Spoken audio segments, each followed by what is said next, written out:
and there were names like Patterson for 1 year, and Sproul for 2 years, Francis Burke 2 years, Alan Jeans 1 year, Barry Richardson a couple of years. I looked at it and I thought, shit, what am I doing here?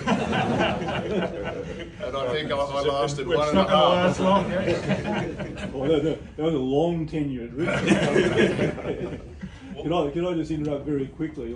I had 2 years at Carlton as chairman selected, and always remember going out and having a meal with Big Jack, as he was called. At one particular stage he says, "Yeah, you're not a bad bloke for a Richmond thug and a Catholic." So I knew I was in. His ass. So, Wallsy, 72, you guys can't beat Richmond. They always seem to just kick a high score against you. In 72 in the semi-final, you play them and you draw out at Waverley. And the next week, you play them and Richmond give you a touch-up, and they move into the grand final. And it's fair to say you could be a bit down heading to training on the Sunday. You've just lost the semi, Richmond's given you a hiding, and you sort of walk in thinking, Big Nick's going to give us a caning here. But it was the exact opposite, wasn't it? It basically changes the course of the next... Yeah, it did. Like, I think the boys would all agree. We got in there on the Sunday morning feeling flat, and we left an hour or so later feeling as if, geez, we're going to win the grand final. Like, we had to play St Kilda in a preliminary, but Big Nick had sown the seed that come grand final day, we'd play all out attack and there'd be some positional changes, and yeah, we were going to win the premiership. And it was a bit of a masterstroke by him, because as it turned out, he instilled that confidence and belief, and it happened. Balmey, I spoke with Adrian Gallagher, and he said the worst decision Carlton ever made was to clear Ricky McLean to Richmond, because not only did he have to then they have to play against him, but he trained you to be an assassin, is what Gallagher said. Now, what was that combination like with you and Ricky?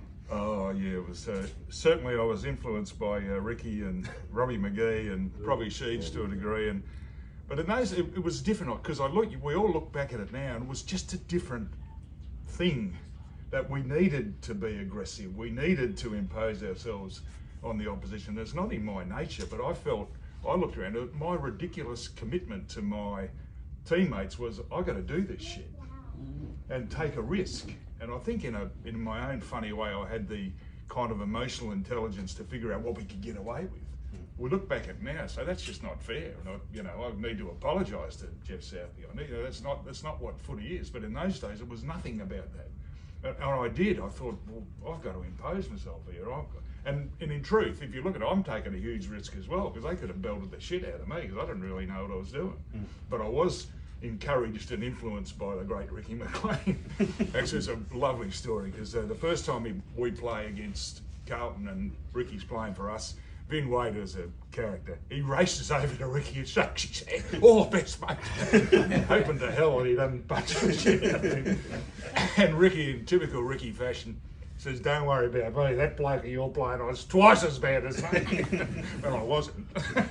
But Vin was a bit worried after that. So again, we sort of laugh about it now, but it was really serious in those days. And the way the book talks about 72, 73, we were genuinely committed to saying that it's never going to happen to us again. Because if you let a team kick 28 goals against you, it was an amazing game. It was nearly the best game that's ever been played, if you have a good look at it. And what Nick did was kind of before his time. I mean, the blokes who have coached later know that, encouraging your blokes is probably more effective than telling them they're no bloody good. And that's what he's obviously saying. Shit, there's a chance we got here. Let's change the way we play. And if I can encourage these blokes to buy in, look out. And that's sort of before his time in a way. And that's kind of, if you talk to Nick now, whilst he's a bit down market, he's a really intelligent footy guy. So, we sort of didn't recognise, we didn't know that was going to happen at all. And, every time we played for Tommy, we played these